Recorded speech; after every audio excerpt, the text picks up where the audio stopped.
And these stories may not conform with other people's stories. These are my stories. Everything tells a story. I'm an Indigenous elder from this area. And I live with cultural people. I grew up with people that were free people, weren't missionised, you know. I've been here 27 years this Boxing Day. I used to come up here, this was all open country, mountain country. They'd graze cattle up here during the winter on good tucker, because there was always water in the creeks. I grew up with people that knew that dead set Indigenous people that still spoke language, still live that way today. I spent hundreds of days up rivers with old men, on a riverbank, here, fishing, talking.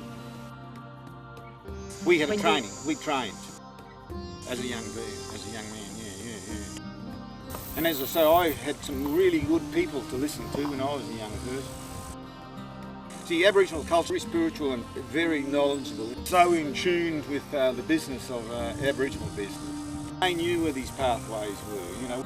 Cubby, the Whopper and Garang people all met in this valley here. These were big tribes. Let's go for a walk. I'm going to build a botanical garden here.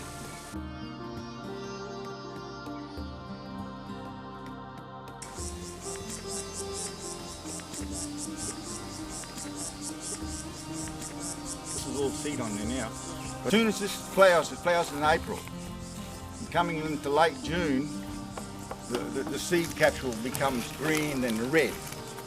Now, when it becomes just on orange and red, the Indigenous people of this area started walking towards the coast to get the oysters that are fat out there today. Oh, okay. Oh really? Yes. Okay. These were all walkways, that long, maybe 2 months to get across. But today they treat schizophrenia with it. And on the way back, they would be going to the bunya plantation. See, bunya pines are not bunya pines. I don't know where they got that name from. Their pronunciation is the word bunyi bunyi.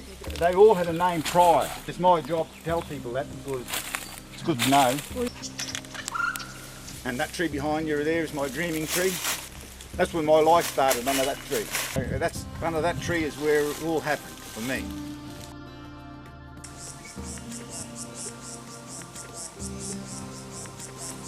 You know that one? Is it dragon? Oh yeah, that's sawleaf garnia.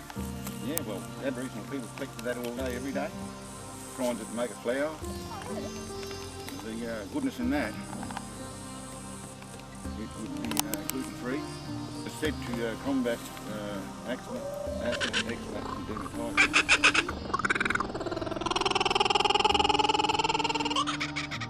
I drink the barley. Very good for bad bones.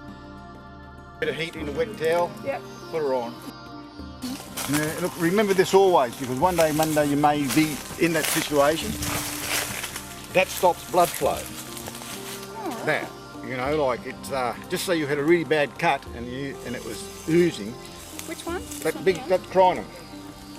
The lily. Yeah, that crinum there.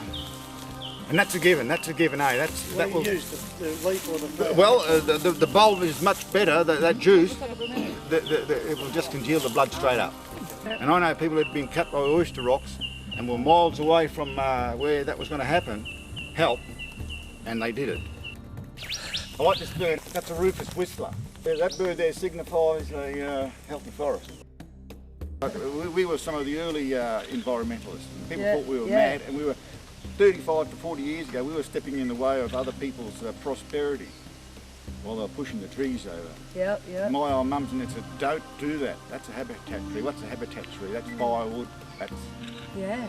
But then again, the wheel turned. Now we have these people that were lecture us now, these people with names before and after their names.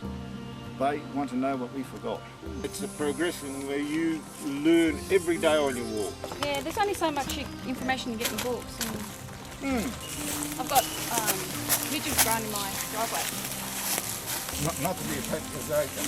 Oh, what are you going to do now? Oh, poo!